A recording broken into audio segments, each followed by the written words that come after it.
देख रहे होंगे ये चीजें, ये पूरा देश, पूरे भारत में इस टाइम बीएसपी का और बीजेपी, इन दो में चुनाव है। इंडिया गठबंधन कहीं आपको दिखाई यानी इंडिया गठबंधन कहीं नहीं है, लड़ाई बीजेपी और बीएसपी। बिल्कुल, इंडिया गठबंधन के साथ जितने भी आदमी अभी आपको जो दिखाई देंगे, जिस टाइम संविधान की बात आएगी तो बीएसपी आगे आएगी। आप देखना इंडिया गठबंधन और बीजेपी आपको कहीं दिखाई नहीं देंगे।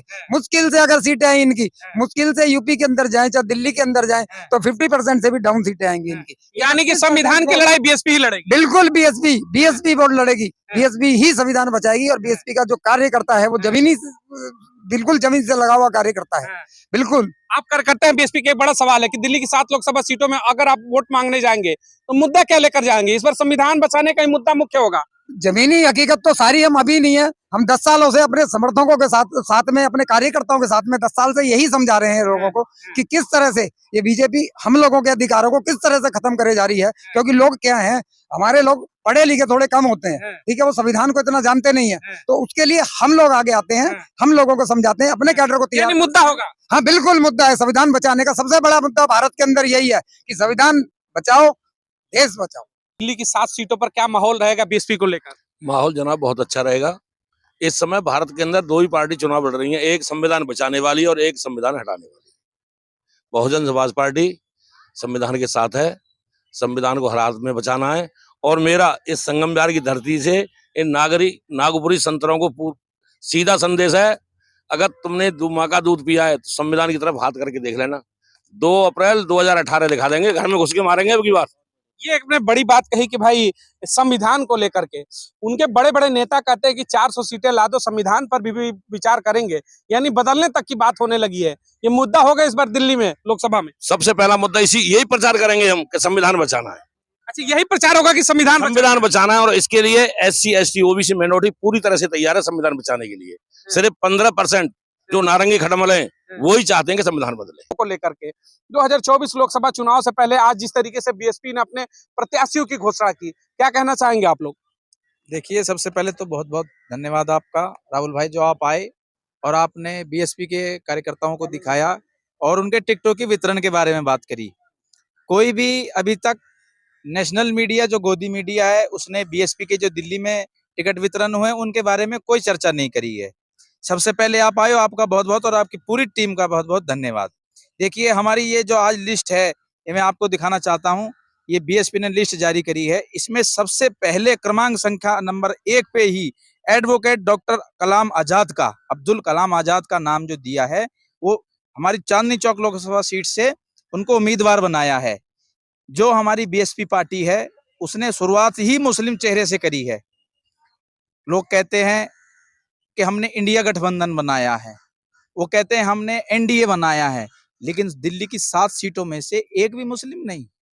मोदी जी ने नहीं दी, उधर राहुल बाबा ने नहीं दी, और केजरीवाल जी की तो बात ही क्या करनी। 4 पे और 7 सीट में से 4 और 3 का गठबंधन जो उनका हुआ है, 3 में उन्होंने भी एक मुस्लिम चेहरा नहीं दिया, 4 में इन्होंने भी नहीं दिया। और हमारी पार्टी ने शुरुआत ही मुस्लिम चेहरे से करी है। मैं आपको एक बार लिस्ट पढ़ के सुना देता हूँ। क्रमांक संख्या number 1 Chandni Chowk Lok Sabha seat doctor Abdul Kalam Azad. क्रमांक संख्या 2 उत्तर पूर्वी दिल्ली लोकसभा क्षेत्र डॉक्टर अशोक कुमार। क्रमांक संख्या 3 पूर्वी दिल्ली लोकसभा क्षेत्र एडवोकेट राजेंद्र पाल जी। क्रमांक संख्या नंबर 4 नई दिल्ली लोकसभा, यहाँ से हैं एडवोकेट सत्य प्रकाश गौतम जी। क्रमांक संख्या नंबर 5 उत्तर पश्चिमी दिल्ली लोकसभा क्षेत्र, और हमारे कैंडिडेट हैं श्री विजय बौद्ध जी। और हमारी है लास्ट क्रमांक संख्या नंबर 6 पश्चिमी दिल्ली लोकसभा क्षेत्र, इसमें है महिला, जो मोदी जी बोलते हैं महिला सशक्तिकरण। महिला सशक्तिकरण के लिए श्रीमती विशाखा आनंद जी को हमारे बहन जी ने 6ठे नंबर पे उनको टिकट दी है। यानी आप कहना चाहते हैं कि बार बार जिस तरीके से दलित मुस्लिम वोट बैंक की बात तो इंडिया गठबंधन भी करती है, बीजेपी करती है, लेकिन जब बात आती है टिकटों में वितरण की तो उसमें वरीयता दिया बसपा ने। जी, आप देख लीजिए, शुरुआत ही बसपा ने मुस्लिम चेहरे से करी है। बिल्कुल बिल्कुल। इससे और ज्यादा बड़ा सबूत आप क्या दे सकते हैं? क्या कहना चाहेंगे जिस तरीके से उन्होंने कहा कि भाई शुरुआत जो हो चुकी है बीएसपी की, कहीं ना कहीं दलित मुस्लिम का जो फैक्टर है दिल्ली में उसको टारगेट करके इस बार तमाम जो सीटें दी गई, लग रहा है कि फायदा होगा इस बार।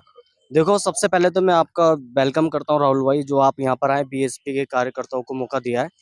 सबसे पहले बीएसपी जो बहुजन समाज पार्टी है हमारी, भारत की तीसरे नंबर की पार्टी है, राष्ट्रीय पार्टी। और हमारी पार्टी किसी को भी भेदभाव नहीं करती है, सबका मान सम्मान रखती है। और सबसे पहले मुस्लिम चेहरा यहाँ पर लेके आई है, और महिला। और जैसे कि आप देखते हो कि मोदी मीडिया, वो अभी तक मुस्लिम चेहरा उसने अभी तक नहीं उतारा है। सबसे बड़ी तो कमी यही है। और हमारी बहन जी की बहुत अच्छी खासियत बात है कि यहाँ पर बहन जी हमारी कोई भी मतलब इसमें वैसा नहीं करती है कि मुस्लिम चेहरा उन्होंने उतारा है यहाँ पर।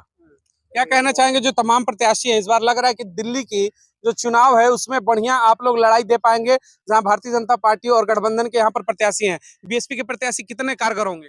देखो यहाँ पर बीएसपी के जो कार्यकर्ता हैं पूरी मेहनत से सातों सीट पे पूरी मेहनत से लड़ रहे हैं। और बहुत जल्दी हम रिजल्ट भी बहुत अच्छा लाएंगे, और सातों सीटें में से हमारी बहुत अच्छे रिजल्ट भी आएंगे। रिजल्ट बहुत अच्छे आएंगे। क्या कहेंगे सर, 7 सीटों की घोषणा हो चुकी है, अब लड़ाई लग रहा है कि बेहतर करेगी बीएसपी? नहीं, बीएसपी एक पहले से भी मजबूत थी, अब और मजबूत हुई, क्योंकि हमारी पार्टी है ना सर्वजन हिताय सर्वजन सुखाय की मानने वाली पार्टी है।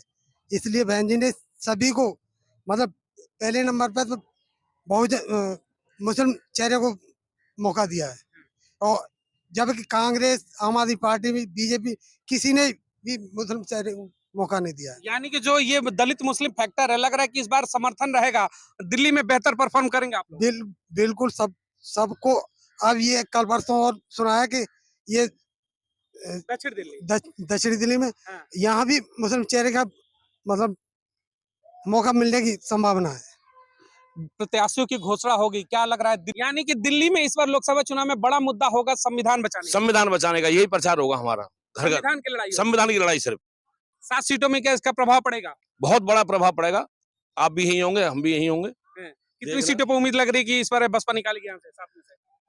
देखो, सीट की तो मैं नहीं कह सकता, बहुत बड़े बड़े क्षेत्र हैं, 10-10 हाँ। विधानसभा हैं, हाँ। लेकिन मार्जिन बहुत अच्छा होगा हमारा हाँ। अब की बार। यानी लड़ाई तगड़ी होने वाली है। बहुत तगड़ी लड़ाई। क्या कहेंगे सर, थोड़ा आगे आ जाइए। जिस तरीके से बार बार संविधान को लेकर के भी चर्चाएं हुई कि भाई 400 सीट लाओ, संविधान पर भी सोचेंगे, क्या इस बार की जो चुनाव है दिल्ली का, संविधान बचाने की लड़ाई होगी? बिल्कुल राहुल जी, ये जो 2024 का चुनाव है, हाँ। ये बिल्कुल संविधान बचाने का चुनाव है। इसमें चुनाव जो है ये बिल्कुल 10 सालों में देखिए आप हुआ क्या है, 10 सालों में हुआ क्या है, हुआ ये है इन्होंने जो सत्ता में जो भी मंत्री जो अपने बिठा रखे हैं, वो पूरा आरएसएस का गठबंधन इस हिसाब से बिठा रखे थे आदमी कि वो सारे के सारे जो भी इतनी भी संवैधानिक पोस्टें हैं, वो सारी संवैधानिक पोस्टों पे इनके बीजेपी के आदमी बैठे हुए थे। ठीक है, उसी हिसाब से इन्होंने क्या करा, 10 सालों में अपने काम निकलवाए उनसे, उसके बाद में किसी को टिकट नहीं दिया। आज जिस तरीके से टिकटॉक घोषणा के बाद सबसे बड़ा देखिए सवाल है कि किस मुद्दे पर बसपा लड़ेगी, तो आपके हिसाब से मुद्दा क्या होगा? तमाम और मुद्दे हैं, रोजगार का मुद्दा है, या फिर महिला सुरक्षा का बात है, या फिर आपको भी लग रहा है कि सबसे बड़ा मुद्दा होगा संविधान बचाने की? देखिए, मुद्दे तो कई सारे हैं, हाँ। लेकिन उसमें जो सबसे विकराल रूप से और प्रमुख रूप से उभर के आ रहा है वो संविधान बचाने का ही मुद्दा है। बाकी मुद्दा तो शिक्षा का भी है, रोजगार का भी है, जो हाँ। गारंटी दी थी हर साल 2 करोड़ रोजगार, कहाँ है वो? हाँ। वो भी मुद्दे हैं, लेकिन मुख्यतः जो हमारा मुद्दा रहेगा वो संविधान बचाने का मुद्दा रहेगा। हाँ। आप देख लीजिए, हम आज दक्षिणी दिल्ली लोकसभा में खड़े हैं, आप इस पार्क का हाल देख लीजिए, जिस हम पार्क में हाँ। घूम रहे हैं आज, इस हाँ। पार्क का हाल देख लीजिए। हाँ। यहाँ पे बीजेपी रही है एमसीडी में, हाँ। आज इस पार्क का हाल देख लीजिए, इतना दुर्दशा हो रही है इस पार्क की। जब बारिश होती है पूरे एरिया का पानी इस पार्क में आता है। जो सीवर डाले थे वो बह गए, केजरीवाल जी ने जो सीवर डाले थे ना 90 करोड़ रुपए की लागत से, वो बह गए हैं। चलिए, आपने केजरीवाल पे सवाल एक लेता हूँ, दिल्ली के भाई मुखिया है, सीधा सवाल है कि अब तो बहुजन समाज पार्टी के प्रत्याशी घोषित हो गए दिल्ली में, लोकसभा चुनाव में फ्री का जो मुद्दा है, बिजली का, फ्री बस का, ये मुद्दा कारगर रहेगा या फिर बीएसपी के मूवमेंट पर संविधान बचाने के बाद पर वोट मिलेगा? बीएसपी के मूवमेंट पे और संविधान बचाने पे सब लोग साथ हैं, एससी, एसटी, ओबीसी और माइनॉरिटी। सबसे बड़ा तबका यही है। जब ये हमें वोट दे देंगे तो ये कहाँ रह गए? यानी फ्री की रेवड़ी नहीं चलेगी? नहीं चलेगी फ्री की रेवड़ी। हाँ। फ्री की रेवड़ी हमारी सरकार बन जाएगी, हम देंगे इन्हें। हाँ। हम देखिए, देंगे। केजरीवाल की बात हो या फिर भारतीय जनता पार्टी, एक 5 किलो राशन देते हैं तो एक बिजली कहते हैं कि फ्री दे रहा और बस, मुद्दा यही होगा या फिर संविधान की बात होगी? देखो सबसे पहले तो मुद्दे तो बहुत सारे अपने पास। हाँ। मैं तो ये कहूंगा, हमने इन्हें 5 किलो राशन के लिए वोट नहीं दिया था, हाँ। हमने इन्हें वोट दिया था अपने बच्चों की शिक्षा के लिए, हाँ। अपने बच्चों के रोजगार के लिए। हाँ। आज जनता बहुजन समाज दिल्ली के मुख्यमंत्री कह रहे हैं कि भाई पेरिस की तरह विद्यालय बना दिए, सारे विद्यालय चमक रहे हैं। आज दिल्ली के जितने भी स्कूल हैं हाँ। कोई भी पेरिस नहीं बना, कोई भी स्कूल ढंग से नहीं बना। हाँ। आज एक एक टीचर 90 बच्चों को पढ़ा रहा है। क्या एक टीचर 90 बच्चों को शिक्षा दे सकता है? क्या हाँ। नहीं दे सकता। सिंपल यानी सी शिक्षा बात से है। खिलवाड़ है दिल्ली के अंदर। सीधी सीधी बात है। केजरीवाल और मोदी सरकार ने सीधा सीधा बच्चों के साथ शोषण करा है शिक्षा के शिक्षा को नाम पे। लेकर।